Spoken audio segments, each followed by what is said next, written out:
Le vétérinaire maintenant a une approche technico-économique de la santé en élevage. Il ne se contente pas de soigner, mais il a aussi une dimension de l'économie pour restaurer, parce que les soins visent à restaurer la santé, le bien-être de l'animal, mais également sa capacité de production. Et ça se situe au niveau des soins curatifs, les interventions ponctuelles et d'urgence, tout ce qui est dans le domaine préventif, les plans de maîtrise, les bilans sanitaires d'élevage, les protocoles de soins, mais également le volet formation des éleveurs. Ça, c'est quelque chose d'extrêmement important en matière de bonnes pratiques d'hygiène, en matière de bonnes pratiques sanitaires, par exemple. Le dernier point, c'est l'appui à la gestion du poste pharmacie au niveau de l'élevage, qui est quand même un poste important. Le médicament est un poste important et simplement aider quand même l'éleveur à mieux maîtriser ce poste dans sa gestion sanitaire et économique.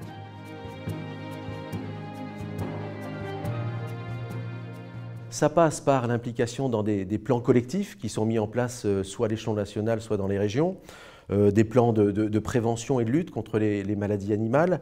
Alors c'est quoi? Ce sont les prophylaxies, c'est la prévention vaccinale, les bilans sanitaires, les protocoles de soins, les visites, prescriptions, délivrance. Deuxième point très important, c'est l'implication du vétérinaire dans les crises sanitaires. On voit ce que coûte une crise sanitaire. L'exemple du Royaume-Uni a été marquant dans ce domaine-là.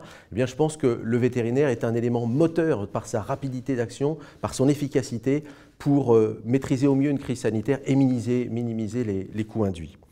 C'est également l'intégration dans des actions partenariales avec l'administration, les organisations professionnelles d'éleveurs, des plans de maîtrise sur les salmonelloses, sur la fièvre Q, sur les avortements. Et puis ça peut même aller jusqu'à des démarches de certification. Par exemple, à CERSA, on a mis en place un dispositif de certification en matière d'IBR. Quel est l'objectif? C'est de donner une plus-value économique aux échanges d'animaux. Et dernier point, c'est tout ce qui concerne la sécurisation à cet échelon collectif, la sécurisation de la filière agroalimentaire.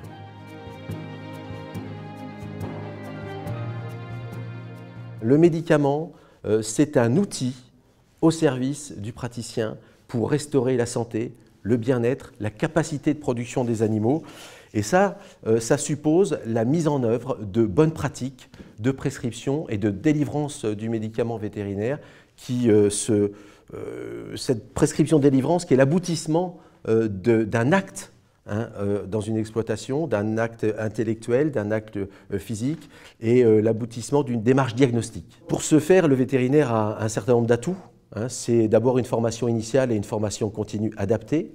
En ce qui nous concerne, nous avons par exemple développé le guide de bonne pratique du médicament vétérinaire avec l'appui du SIMV dès les premiers jours. Il y a également, et là je vais reprendre quelques éléments de l'avis de l'Académie vétérinaire de France, qui vient d'être publié en ce début d'année, c'est la sécurité d'utilisation du médicament, la sécurité qui est assurée par le vétérinaire. D'abord par ses compétences d'usage dans toutes les espèces. Deuxièmement, c'est la traçabilité. Et nous avons mis au point un logiciel qui nous permet d'avoir vraiment un suivi, un enregistrement informatisé de toute la prescription et de la délivrance qui nous permet derrière de pouvoir valoriser en plus toutes les informations qui sont collectées. Le vétérinaire, dans cette sécurité d'utilisation, il participe aussi à l'éducation thérapeutique du propriétaire d'animal ou de l'éleveur, à l'observance du traitement. Ça, je pense que c'est quelque chose d'extrêmement important. Tout ça, ça se fait dans un cadre concurrentiel, puisque nous allons faire une prescription, mais pour la délivrance, le propriétaire d'animaux a le choix d'aller avoir cette délivrance du médicament par les différents ayants droit permis par la réglementation française. Et ça se fait au bénéfice économique du citoyen.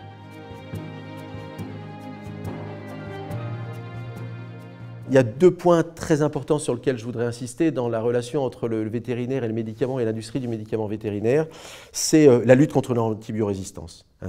On est tous mobilisés dans ce plan Éco-Antibio 2017, chacun à notre niveau. Nous pilotons un certain nombre d'actions, le SIMV pilote un certain nombre d'actions, les organismes. Et là, il y a vraiment un pari, il y a un enjeu sur l'avenir pour garder l'efficacité de cette classe thérapeutique.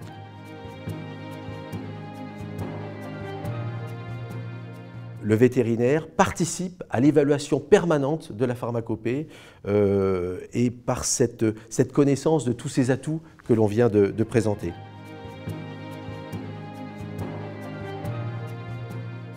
Initiateur parce que nous sommes en attente de réactifs adaptés, nous sommes en attente de médicaments, de vaccins adaptés. Et vecteur parce qu'une fois que la réponse a été fournie par l'industrie, eh bien, derrière, ça nous permet d'aller plus loin, d'aller sur le terrain, d'aller plus loin dans les plans de maîtrise, de mettre en place des plans de vaccination et puis d'être vraiment le plus efficace possible. Et on l'a bien vu dans par exemple, au moment de la crise FCO, cette relation étroite qu'il y a eu où l'industrie, les laboratoires ont mis au point dans un délai record des vaccins qui nous ont permis, à nous, d'aller sur le terrain, de faire des campagnes de vaccination massive et en 2 ans, d'avoir éradiqué la FCO.